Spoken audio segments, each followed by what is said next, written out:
Hi guys, the Tories are good at talking the talk, but not really walking the walk when it comes to implementing policies. Policing Minister Chris Philp was questioned over whether officers who have been convicted, not accused, of gross misconduct would lose their jobs, and he was unable to answer the question. Now, this isn't just about a Tory minister having a bit of a car crash interview. This is about trust the public should have in the police service, considering what has happened over the last decade. Have a listen. You said that this is about getting rid of officers who are guilty of gross misconduct. And I believe there's a process to determine what is gross misconduct. But people listening to you this morning will want to get a sense of what that is. So, for example, if a police officer is charged and found guilty of drinking and driving, could they carry on serving as a police officer?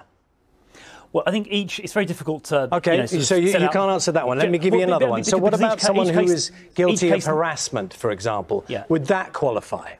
I mean, look, each case needs to be looked at on its merits. There's a panel, as I just described, that's supposed to look at each case individually. But any case of gross misconduct, should result in dismissal. That includes committed serious criminal offences. Chris Philp, I mean, people might be a little perturbed that you, having presented this policy, I've asked you, should a serving police officer who's found guilty of gross misconduct because of harassment, you're saying they could carry on in the force. That seems to be at odds with what you're presenting. No, not really. Look, my own view is that in that case they should be dismissed. But obviously everyone deserves a hearing by a panel which contains 2 independent members to look at the facts of the case individually. But as a matter of general principle, that is the kind of thing I would expect to lead to dismissal, yes. Oh my goodness. Wouldn't it make more sense for people to be dismissed immediately and for them to be able to make some sort of appeal? Because we're talking about people who have been convicted, not just accused. Like, if this was just accused, well then, of course, they need to have a hearing and they need to be able to present their case. And then you can view it on a case-by-case basis.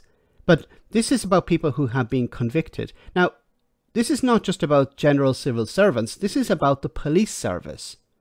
And we've seen over the last decade the abuse of the public trust that has taken place within the police service.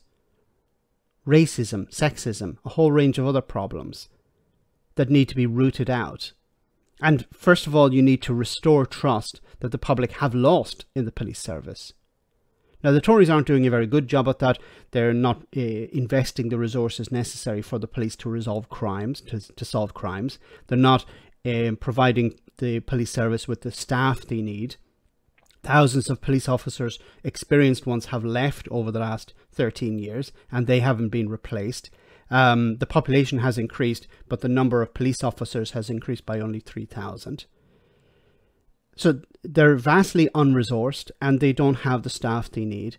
And you're saying that, well, the bad apples could potentially remain in place because, well, the panel will decide. Even if they have been convicted. Once again, this is convicted, not accused.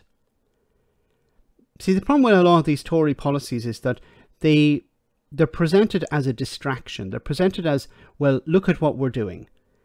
And then when you actually look at the detail and see if they're actually going to be implemented correctly, they're not. They don't contain anything that would actually restore trust, or they don't actually the policies don't actually deal with the root of the problem. It's just a tool for the Conservatives to distract the public or pretend that they're doing something. Let me know in the comment section, guys, what you think about all of this. As always, your comments are greatly appreciated. Thanks a lot.